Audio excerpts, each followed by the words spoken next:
கை வலிக்குதுன்னா அப்புறம் எப்போ எழுதி முடிச்சுட்டு நாளைக்கு பள்ளி தொலைக்கிறது கொண்டு போய் ஸ்கூலில் டீச்சர்ட்டை காட்டுறேன்.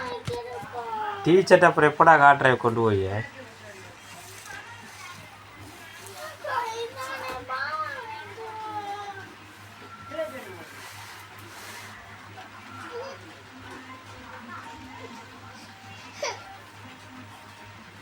அது ஒரு நோட்டமாவது எழுதுறா.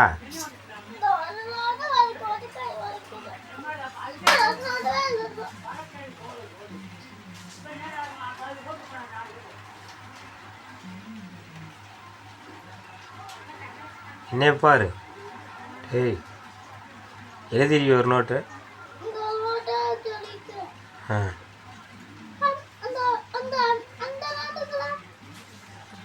என்ன பண்ணுற, அப்புறமா எழுதிடு. சாப்பிடும்போது வாய் வலிக்கலையா?